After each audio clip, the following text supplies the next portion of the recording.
Joining me now is a man not known for sitting on the fence. He passionately opposed the invasion of Iraq, and now he feels that Hezbollah is justified in attacking Israel. The Respect MP for Bethnal Green is in our central London studio.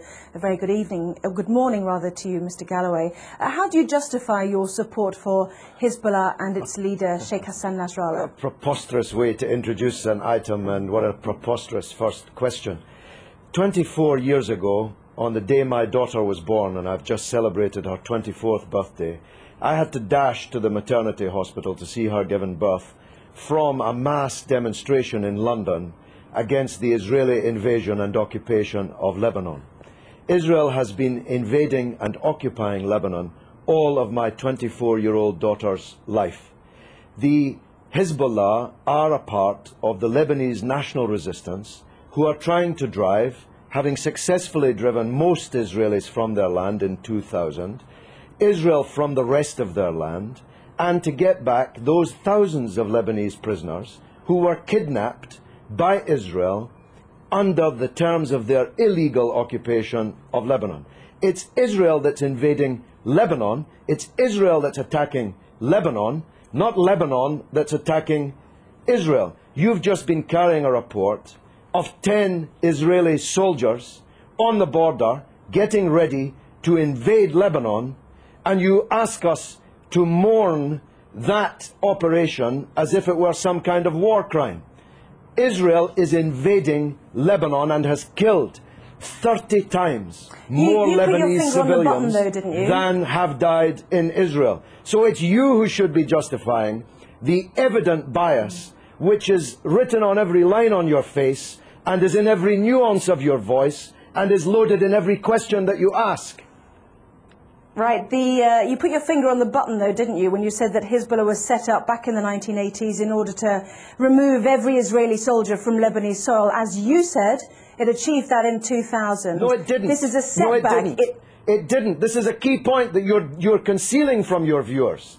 Israel was forced out of most of the south of Lebanon in 2000. It still occupies a part of Lebanon since 2000. The Shebaa Farms area, which is subject to this latest UN draft resolution. Thousands of Lebanese prisoners have been kidnapped by Israel. Hezbollah I spoke just a moment ago to the Israeli Foreign Ministry spokesman who said that the 3 Lebanese who have been captured, perhaps you'd like to use that word, have been before a judge and been through a court of law. Oh, please, have a slightly longer memory than 4 weeks. I'm talking about the thousands of prisoners taken during the 18 years of Israeli occupation, illegal occupation of South Lebanon. These are the prisoners that have to be released in exchange for the Israeli soldiers that were captured at the beginning of this wave of the crisis.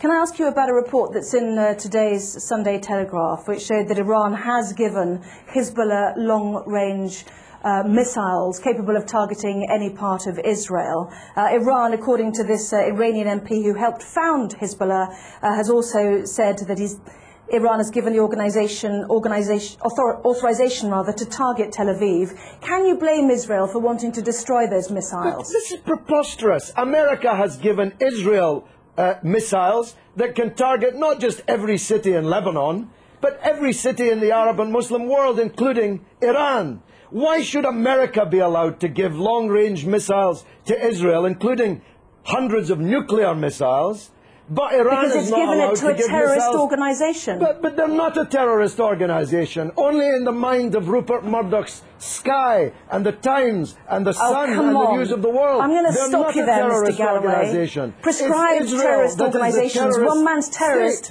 is another man's freedom fighter. We know that perfectly well. In most people's eyes, they are deemed to be. They had a choice, didn't they? Let's understand this. They had a choice, like the IRA, to take on politics. Listen, Anna. I'm saying they had a choice to absorb the idea of politics. They've got 2 Hezbollah cabinet ministers. Anna, one man's terrorist is another man's freedom fighter. You are totally wrong in saying that in most people's eyes, Hezbollah are terrorists. In most people's eyes, Israel is a terrorist state. It's the fact that you cannot comprehend that fact that leads to the bias which runs through all of your reporting and every question that you've asked me in this interview.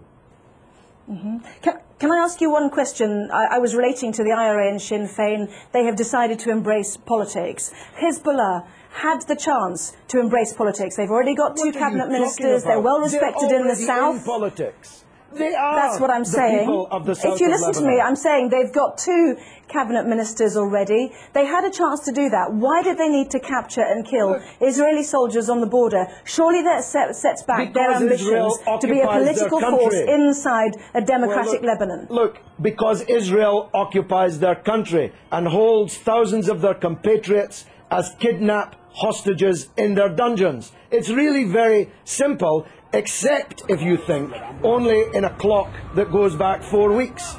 If you know, and you're old enough to know better, that this origins of this conflict are not 4 weeks or 4 years or 14 years, but are decades old. You want people to think that the crisis started when the clock started ticking on Sky News. No, I don't the people in Lebanon know differently. I want to ask you one final question. Do you think that the 4 weeks that we've seen, as you mentioned, the 26 days of this crisis, has set back Hezbollah's ambitions? Not only are Israeli soldiers now over the border... Let me finish. Would you mind letting me finish, please? Not only are Israeli soldiers over the border in sizable numbers, but also there claims to be a good political organisation to help a democratic Lebanese government with the Syrians who've also now left an independent state. That has also come to blows as well. What a silly question. What a silly person you are. Hezbollah is winning the war. You can see it on the other half of the screen. Hezbollah is more popular today. That was not my question. Hezbollah is more popular today in Lebanon, amongst Christians, amongst Sunnis, amongst Shiites, amongst all Arabs, amongst all Muslims, than it has ever been. It's Israel who's lost the war, and Bush and Blair, for politically organising the war, who've lost politically. This is a defeat for Bush and Blair and Israel. Everybody but you can see it. Let me separate out that question then. Is it a setback, given that Hezbollah was set up in order to get Israeli soldiers off Lebanese soil, that there are now more Israeli soldiers on Lebanese soil than there were 26 days ago?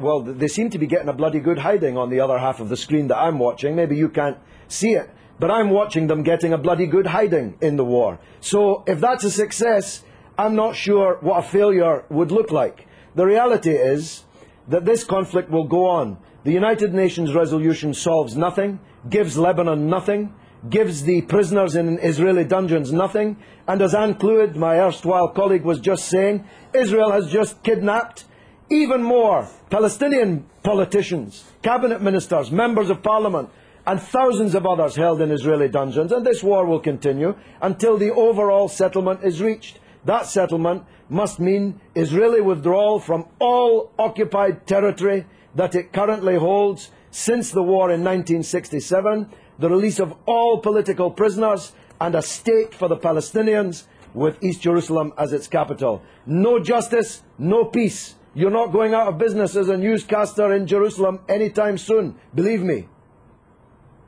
Well, as usual, you have prompted a huge email response, both for and against you, Mr. Galloway, so we'll leave it there. I have to say that some people might find it offensive when more families are mourning their dead to hear you say that it was a bloody good hiding. So you don't give a damn. You don't even know about the Palestinian families.